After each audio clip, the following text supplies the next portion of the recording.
자, 안녕하세요. 자, 오늘은 그 대한제국과 광무개혁에 대한 설명을 잠시 해보도록 하겠습니다. 대한제국과 광무개혁은요, 내용이 좀 간촐한 편입니다. 그래서 내용을 공부하실 때 그리 어려움이 없을 거라고 생각하지만 좀 간단하게 어떻게 공부해야 되는지를 설명을 좀 드리자면 이렇습니다. 첫 번째 대한제국을 설립할 수 있었던 배경을 좀 공부를 하셔야 되고요. 그러고 나서 이제 두 번째로 하셔야 되는 게 그렇게 황제권이 어떻게 그렇게 강화되었는지, 그 다음에 세 번째는 그래서 한 개혁이 구체적으로 내용이 뭐가 있는지, 그리고 한 개 의와 한 개에 대한 설명을 좀 하시면 될 것 같습니다. 그 사이에서 이제 어떠한 일이 있었는지를 그냥 좀 눈여겨보시면 될 것 같고요.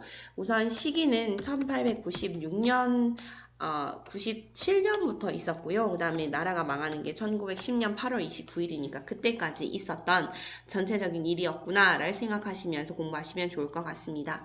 그럼 교과서랑 그 PPT를 같이 좀 공부를 할게요. 자, 그러면 교재 보시면요. 교재 19쪽입니다. 내용이 굉장히 간단하게 되어 있는 것을 볼 수 있습니다. 1번을 좀 보겠습니다. 배경. 고종이 환궁했습니다. 어디서부터 왔지요? 예, 그렇습니다. 러시아 공사관에 가 있었던 아관 파천했었던 그 시기에서 1년 만에 경운궁으로 환궁했습니다. 환궁의 요구가 굉장히 많았는데 국내 여론에는 당연히 독립협회가 요구를 많이 했었고요. 그리고 나서 국제사회에서도 압력이 굉장했습니다. 이게 그 와중에서 이제 돌아왔습니다. 돌아올 때 명분이 있어야 되지 않겠습니까? 그래서 그 명분을 찾는 것에서 우리는 제국이라고 하는 나라, 황제의 나라를 세웠다라고 하는 것을 볼 수 있습니다. 쌤, 그러면 칭제 건원이 뭐예요? 라고 물어보는데 학생들이 칭제, 황제를 내세우고 건원, 즉 연호를 만들었다 라고 합니다. 그럼 이제 국호가 새로 생겼지요. 이름이 대한제국, 연호는 광무 되겠습니다. 지난 시간에 봤었는데 혹시 기억이 안 나는 학생들은 연호는 맨 처음에 광무, 그리고 죄송해요. 개국, 그리고 건양, 그 다음 광무, 융희 이렇게 해서 우리 조선의 그 대한제국의 연호가 바뀌고 있구나. 그렇게 보시면 되겠습니다. 왕에서 황제가 되었기에 황제로서 신을 맞이하는 장소인 환구단에서 황제로 즉위하게 됩니다. 환구단은요, 여기가 환구단입니다. 그래서 교과서에도 이렇게 나와 있는데요. 환구단의 위치를 이렇게 볼 수 있지요. 1897년 10월 12일 환구단에서 황제 즉위식이 성대하게 치러졌습니다. 돌아온 다음에 뻑적지근하게 하지요. 하늘의 제사를 지내는 장소인 환구단과 천지신명의 위패를 모시는 사당인 황궁우, 황궁우는 여기입니다. 황궁우라고 하는 것이 만들어졌습니다. 황궁우는 그 추후에 만들어졌다라고 알려져 있습니다. 2년 이후에 1899년에. 그래서 이렇게 만들어졌다. 그러면 이제 대한제국이 수립이 되었겠네.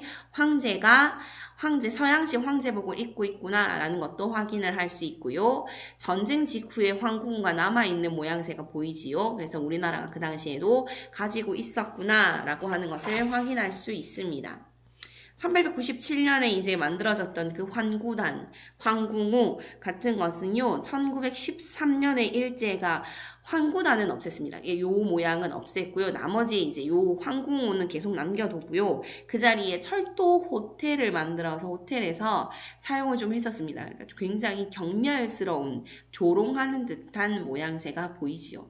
그 뒤에도 이제 이 호텔 안에, 조선 호텔 안에 황궁우를 집어넣었었는데, 그래서 계속 호텔에서는 사용했었던 장소가 되겠습니다. 우리나라의 그 천지신명을 위해 위패를 모시는 사당이었던 이 모습이 이제 호텔 안에서 굉장히 조롱받는 모양새가 있어서 마음이 좀 아프죠. 1960년대 이제 환구단의 대문이 여기 있었다라고 합니다. 이게 조선 호텔이 이제 마지막 이제 철거가 되면서 60년에 환구단의 대문이 사라졌었는데 얼마 전에 등장을 했었죠. 2009년에 이제 그 복원을 공사를 하면서 이제 요즘에 환구단과 그 다음에 그 환구단 대문과 황궁우가 요런 모습을 찾으면서 공원이 만들어졌습니다. 지금 현재는 웨스턴 조선 뒤에 있는 호텔 그쪽에 위치하고 있습니다. 황제권이 강화되었습니다. 그러면 지금 배경은 방금 보았는데요. 혹시 슬쩍 지나가서 어떻게 봤는지 모르는 학생들을 위해서 그렇습니다. 고종이 환궁을 했습니다. 어디서? 아관 파천에서.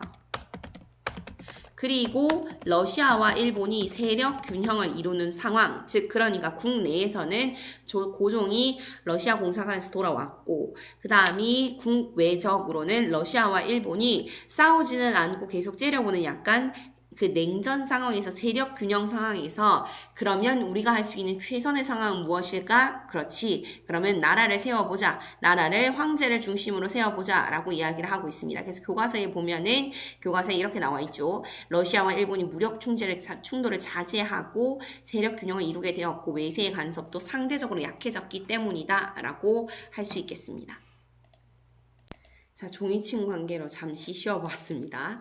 그 다음 황제권의 강화입니다. 황제가 없으면 독립도 없다라고 하는 시기부터 이제 우리가 보면은 황제권이 매우 강화되는 모양새를 볼 수 있습니다. 그럼 황제권이 강화되었던 걸 무엇으로 알 수 있습니까? 라고 한다면 그렇지요. 교과서에 보시면 밑에 쪽으로 쭉 내려가면 대한국 국제라고 하는 부분에서 확인할 수 있습니다. 대한국 국제는요 1897년에 만들어진 건 아니고요. 1899년에 만들어졌습니다.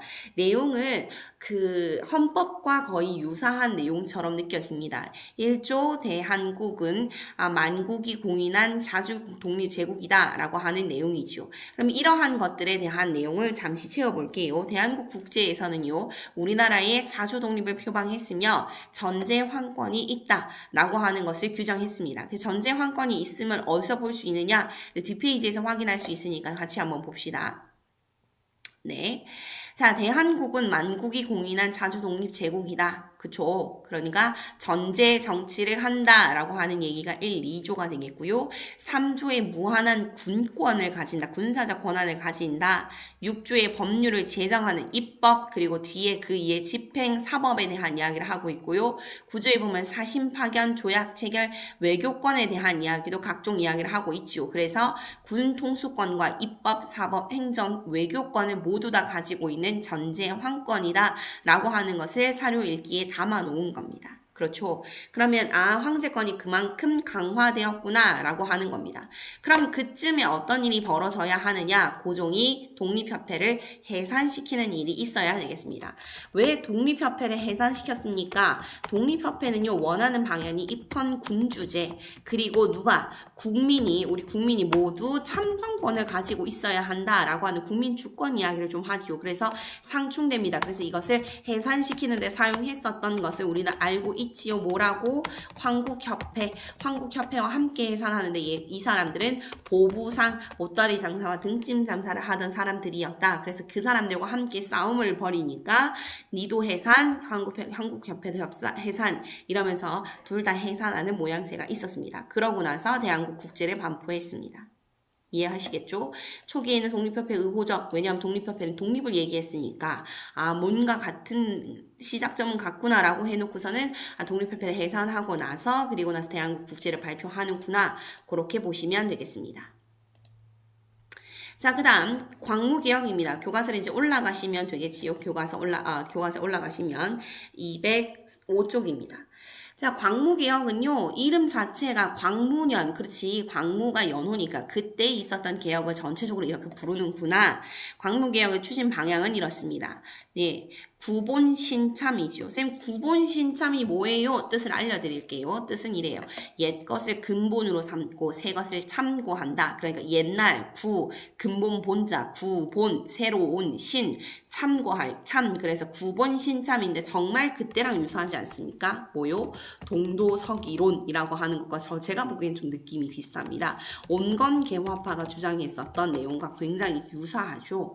동쪽이 길이고 서쪽은 그것을 담는 그릇 이렇게 얘기하는 것과 굉장히 비슷한데 어쨌든 방향성은 점진적 개혁을 추진한다. 즉 보수적인 것을 놓지 않겠다라고 하는 내용입니다.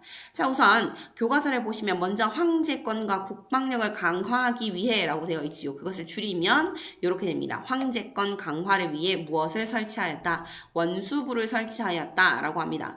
그랬더니 애들이 선생님 원수부가 뭐예요? 라고 하는데요. 원수부는 교과서를 사전을 찾아보시면 이렇습니다. 대한제국 때 당시에 국방, 용병, 군사에 관한 일을 맡아보던 관아 요 정도 되겠지요. 그러니까 지금으로 얘기하면 국방부 요 정도 그것을 설치했는데 그것을 총괄하는 곳은 당연히 황제 되겠습니다. 황제가 군대를 통솔하는 모양새가 있습니다. 그럼 쌤 이런 것들을 봤을 때는 확실히 무슨 개혁에 그렇죠. 갑오 개혁에서 가장 부족했던 내용인 군사에 대한 내용을 담고 있네요. 예, 그렇게 볼 수 있습니다. 넘어갈게요. 광무개혁에서 가장 중요합니다 라고 얘기를 하면 저는 뭐라고 꼽냐면요. 얘들아 이거 꼭 봐라. 지계 이렇게 얘기합니다. 지계는요. 교과서에도 이렇게 지계에 대한 이야기가 좀 있지요. 근대적 토지 소유권이라고 하는 것에 별표 하나 치시죠. 네, 우리나라에서 근대적인 토지 소유권은요. 지계가 처음입니다. 그래서 광무개혁하면은 수능시험에서는 항상 지계가 나옵니다. 그래서 지계가 뭡니까? 토지 소유권을 근대적으로 명시한 문서이고요. 그것을 발급했던 곳이 양지 아문 지계 아문이라고 하는 것을 만들었다라고 합니다. 교과서가 아니고요. 교재를 보시면 우리 학습지에 보시면 19페이지 사료 읽기에 보시면 있습니다. 대한제국은 1898년 양지 아문을 설치해서 토지 조사를 실시하고 1901년 지계 아문을 설치하여 토지 소유자에게 국가에서 공인하는 토지 소유 증명 문서인 지계를 발급하였다. 지계는 정말 중요하다라고 말씀을 드립니다. 반복해서 광무개혁에서는 제일 중요한 게 그 내용. 그 다음 그러면 광무개혁에서는 또 뭐 했는데요. 식산흥업 정책을 했습니다. 모르는 학생들을 위해서 찾았지요. 식산 생산을 늘리고 식 키우는 겁니다. 키우는 거 생산을 키우고 산업 흥 일으킨다. 산업을 일으킨다 라고 하는 겁니다.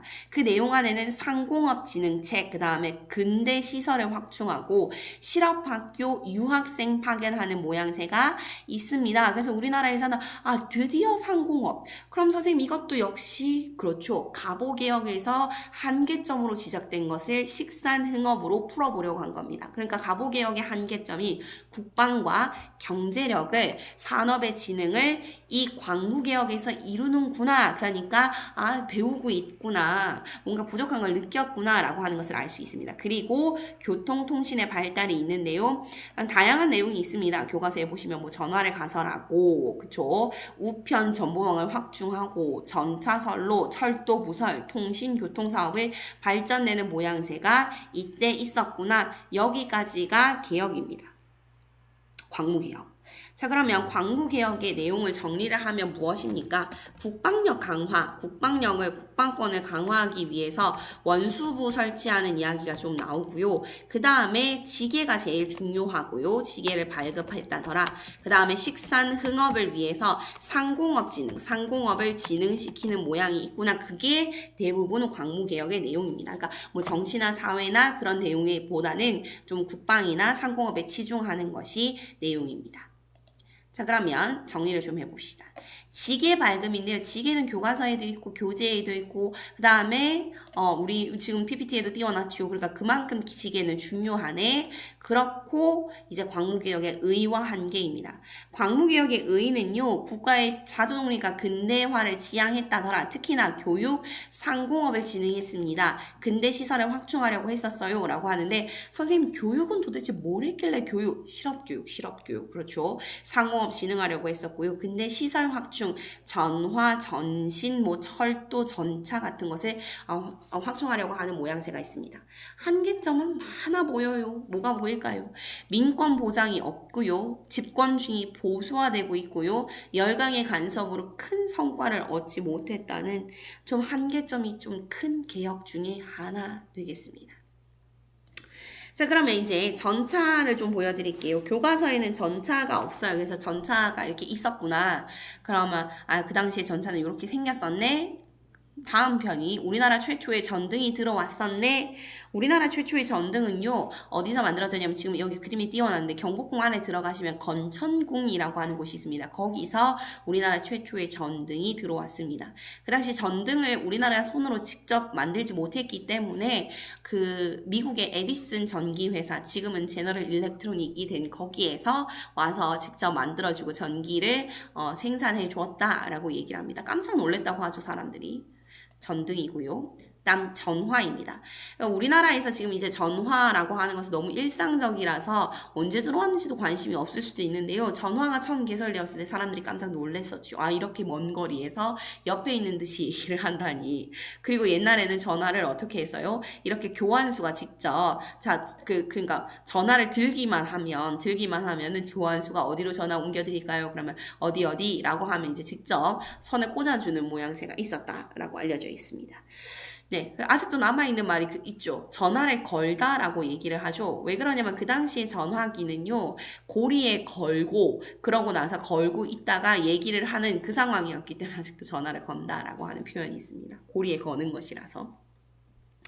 전화에 대한 일화를 좀 잠시 말씀을 드릴게요. 고종 황제께서 전화를 거신 것 중에 역사적인 기록으로 남아있는 게 있습니다. 어떤 게 있습니까? 라고 한다면, 정말 이 전화가 없었으면 어쩔 뻔했나 라고 하는 전화 일화를 말씀드리면 이래요. 1896년에 황해도에 있는 한 여관에서 일본인이 살인 사건이 있었습니다. 그 일본인이 조선인으로 변장하고 있어서 사람들이 뭐야 쟤? 라고 하고 있을 때 우리나라 사람이 그 사람을 일본인을 죽여버린 건데요. 그는 얼마 이후, 즉 그러니까 가해자, 즉 살인자, 그 사람은 얼마 이후에 잡혀갔습니다.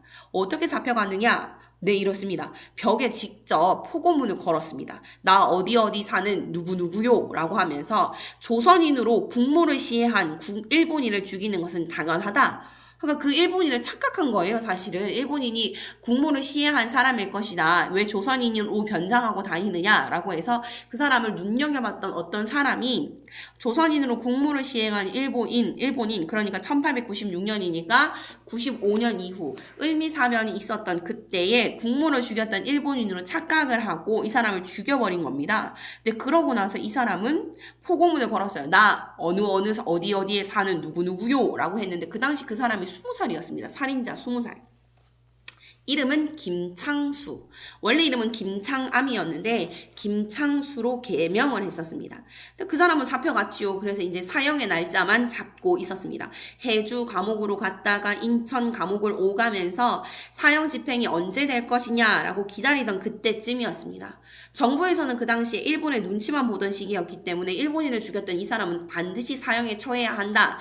였었는데 목적이 이 사람이 국모에 시해한 사람을 죽인 것이다 라고 하는 것 때문에 누구의 재가가 필요했냐면 고종의 재가가 허락이 필요했습니다. 그래서 국왕의 허가가 필요했었는데 국왕이 모르고 있다가 고종이 모르고 계시다가 어느 날 마지막 날 사형 집행이 되기 하루 전날 고종이 어전회의를 열어가지고 이 사람은 착각했을 거다. 이 사람이 참 마음이 안타깝다. 이 사람을 좀 살리고 싶다라고 얘기했습니다. 그런데 형을 집행시키기엔 좀 시간이 너무 짧은 거야. 왜? 그 다음 날이잖아. 옛날에는 지금 파발로 가도 너무 늦는 거지. 그래서 어떻게 했어요? 전화를 걸었습니다. 그 전화는 우리나라 최초의 시외 전화 통화로 기록이 되는데요. 그 해가 1902년입니다. 서울 인천 간의 전화는요, 그날 3일 전, 즉 그 전화를 걸었던 3일 전에 개통되었고 그 전화로 살렸던 김창수는 우리가 알고 있는 김구 선생님입니다. 짜릿하지 않습니까? 전화가 3일만 늦게 개통됐더라도 우리나라의 근대사, 현대사는 많이 달라졌을 텐데 정말 고종께서 살려주신 그 부분이 얼마나 감사한지 모르겠습니다.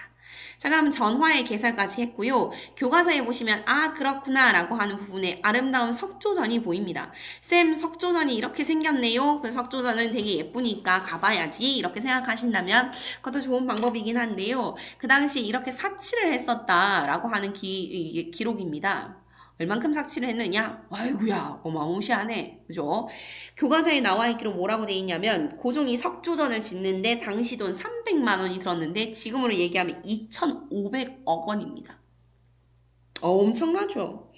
그러면 뭐냐? 당시의 재정은, 대한제국의 재정은 월급도 못 주던 때였습니다. 공무원들. 근데 이걸 만들었다고? 도대체 뭐 하는 거야? 뭐 이런 생각이 들죠. 좀 약간 씁쓸한 석조전은 화려한데 참 씁쓸한 내용 중에 하나입니다. 석조선이 지금은 전부 보건공사가 되어 있으니까 한 번쯤 가보시는 것도 좋을 것 같습니다. 그러면 여기까지 수업을 하겠습니다. 수고하셨습니다.